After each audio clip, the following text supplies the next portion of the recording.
Listen to one of the very first guest speakers for UCI, then known as Voices United for Israel, Benjamin Netanyahu, when he was the Deputy Foreign Minister of Israel in 1991. He sets the tone for our 2012 Symposium and Issues campaign, The Battle for Truth. Israel didn't have to seek out this kind of support during the first 19 years of its life, because the campaign was quite clear. The Arabs were bent on annihilating us, and everyone in his right mind supported us and not them. What has happened since the 1967 war, since the Six-Day War, is that the Arabs have disguised what they seek to do, and they said, well, we don't want to destroy Israel. What we want is simply to get back the territories that they actually lost in the war of aggression, trying to annihilate us. That's false. That's not what they want. But they have built up a case that has reversed causality. They have said that these territories are the cause of the conflict and not its result.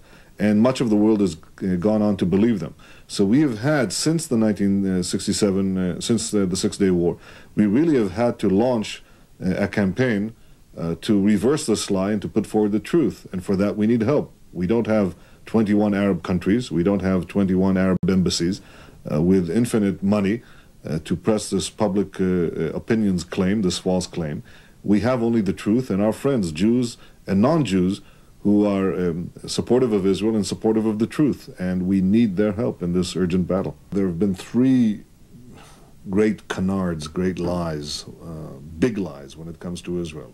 The first is that the core of the problem in the Middle East, the way they put it, is the so-called Palestinian problem, which means Israel's control of Judea, Samaria, and Gaza. That's a code word. That is false. I've said before that our presence there is a result of a war that the Arabs forced upon us, and not its cause. But equally, the Arab campaign against Israel is born of the fact that the Arabs refuse, persistently refuse, to recognize Israel in any boundary. The only exception so far is Egypt. And I think beyond that, when you look at the problem of the Middle East, you should look at the problems of the Middle East. There are so many conflicts, Arab and Arab, Muslim and Muslim. We've just had a war in which Iraq, an Arab country, attacked Kuwait, an Arab country, and threatened to devour a third Arab country, Saudi Arabia. That's got nothing to do with Israel, as do the myriad conflicts between the Arabs and themselves. So the real core of the problems in the Middle East is the presence of dictators and terrorists and the total absence of democracy. I think it's time that the world understood what the core problem is and demand for reformation in the Arab world. That's the first lie. The second lie has to do with the fact that they say, well, they'll tell you, all right, so the Palestinian problem isn't the core of the conflicts in the Middle East, but nevertheless it's a problem. So why don't you just hand over this territory to the PLO? After all, the PLO wants peace. They don't want peace. We know what they want. Just a few weeks ago, they were steering the missiles of Saddam Hussein in undertaking to launch a war of terror on behalf of Saddam against Americans and others. What the PLO wants is what Saddam wants. They want the elimination of Israel. And this is a very long tradition. It goes back to the 1920s. The mentor of Yasser Arafat, he himself says, is the Mufti of Jerusalem, who in the 1930s made a pact with Hitler to annihilate the Jews. He was followed by Ahmed Shukeri, the predecessor of Arafat, who made a similar pact with Nasser to destroy the Jews. And now it goes to Yasser Arafat, who made the final pact with Saddam Hussein to destroy the Jews. If it's up to the PLO, there'll never be peace, because what they want is to destroy the Jews. They should be simply put out. They're not a partner for peace. That's the second lie that has been put forward. And the third and final lie is, well, all right, okay, so the Palestinian problem is not the core of the problem, and the PLO may not want peace, but what have you got to lose? Risk it. After all, territory doesn't count. It's just a few miles. Territory does count. It counts more than ever in the age of missiles. Because when these missiles hit Israel, it can obstruct the time that we need to mobilize our 3/4 of the army, which is reservists. It could take us a week instead of 2 to 3 days. Imagine starting that war and starting that mobilization on the suburbs of Tel Aviv or on the banks of the Jordan. It makes a hell of a difference. In fact, it makes all the difference.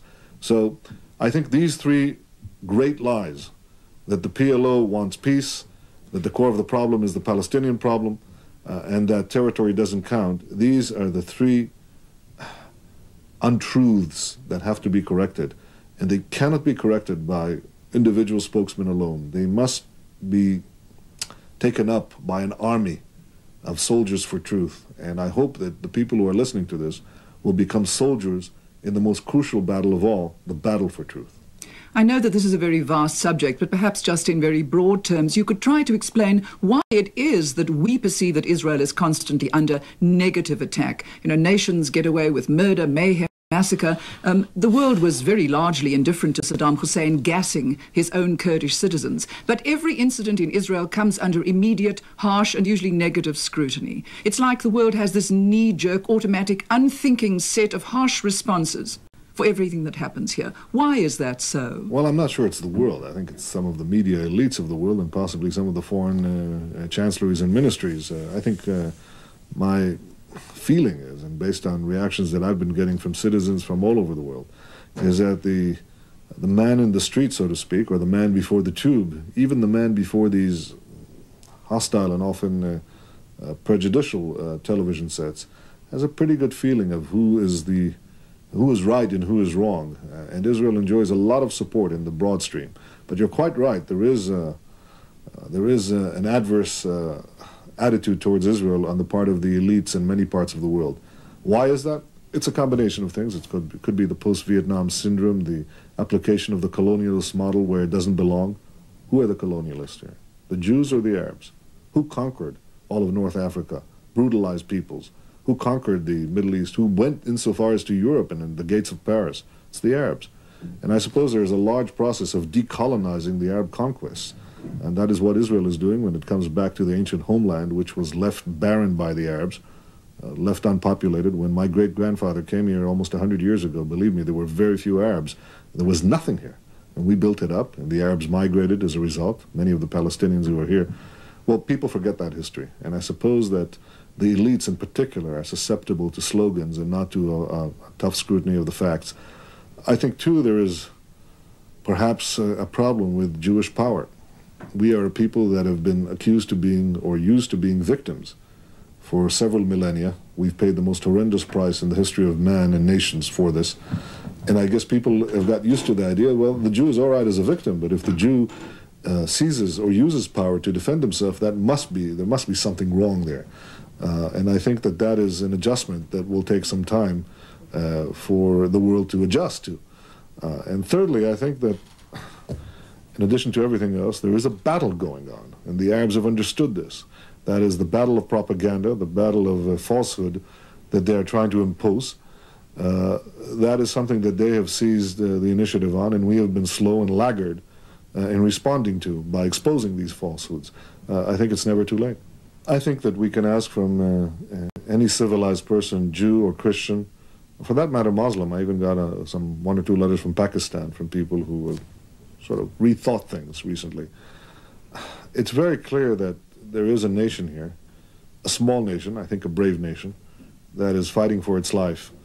But I would not seek out the support of the people watching this program if it were only that.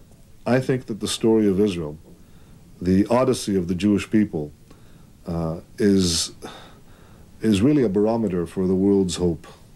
I think that if Israel can make it, if a people that has been decimated and oppressed and tortured and torn and killed, we are a people that has been used to being killed for many millennia.